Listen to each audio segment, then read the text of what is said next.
Miarahaba antsika tiany rehetra indray manerana ny Madagasikara sy ireo izay any ampitan-dranomasina. Misy taratasy tia ho fampahiresana ho antsika tiany rehetra. Izay porotsaka sitrapo.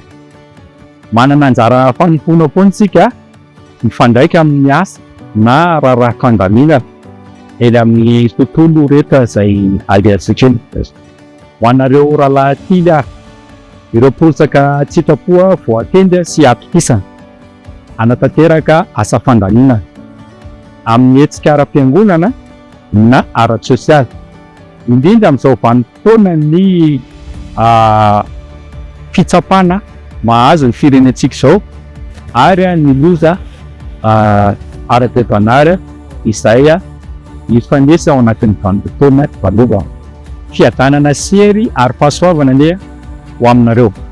Ry Tily rahalahy malala, ny asa fandaminana izay tanterahantsika dia fanompoana ambony sy mendra ary andraikitra lehibe apetraka amin'ireo Tily azo atokisana. Satria rehefa milamina ny hetsika dia noho ny fahavononan'ny se. Rehefa voaharo ny olona dia noho ny fandraisana andraikitra se. Rehefa mandeha am-pilaminana ny fanompoam-pivavahana na ny hetsika iray na ny fiatrehana loza iray dia noho ny fivizan-tena izay nananany se. Na dia tsy eo amin'ny toerana hita maso azy ny se, na dia tsy eo amin'ny sehatra fitenenana azy, dia ise no handriakinany filaminana sy ny fahombiazana. Ny anjara fanompoana amin'ny asa fandaminana dia tena maky ny Tily tsara. Ny Tily manao asa fandaminana dia vonona alohan'ny hafa, maharitra aorianan'ny hafa ary mijoro am-pahatoniana raha mbola mipetraka ny sasany. Tsy mitady dery isika, tsy mitady fiderana, fa manompo afahatsorako sy ampahatoniana. Araka ny soratra masina hoe izay teo lehibe aminareo dia aoka ho mpanompo. Izany ny fahalehibiazana marina eo anaty an'Andriamanitra sy ny olona. Ataovy reharehantsika raha ny fanamiana entin'ny se amin'ny mpanajana. Ny fifehezan-tena sy ny fitondran-tena mendrika mandritra ny anatanterahana sy ny asa firotsahana.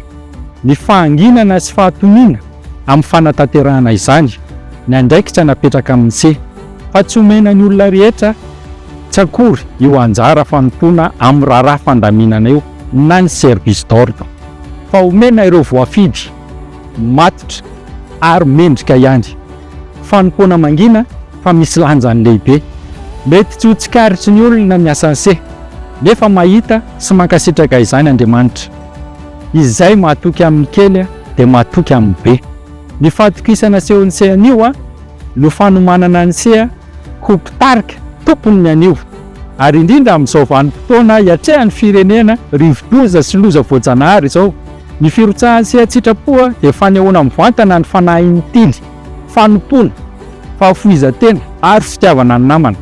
Ry Tily rahalahy malala, ise no mpiambina ny filaminana, modely amin'ny fitondran-tena, ohatra ho an'ny tanora, mpanompo madio fo ho an'ny fiangonana sy ny firenena ary mpitondra hafatra ho an'ny fandriam-pahalemana. Amin'ity taona ity no taona ankalazana ny firotsahana amin'ny asa atsitrapo. Aoka ho hita mazava fa velona ny soatoavina Tily, mijoro ny fanompoana, miteny ny asa na dia mangina aza ny vava. Antso famaranana, aza menatra manao asa fanompoana, asa fandaminana, ataovy reharehan'ny se zany, satria ny Tily tsara dia fantatra amin'ny asa fa tsy amin'ny teny. Izaho dia Tily ary reharehako ny fanotoko, reharehako ny miaro, reharehako ny manao asa izay mety mifandraika amin'ny fandaminana.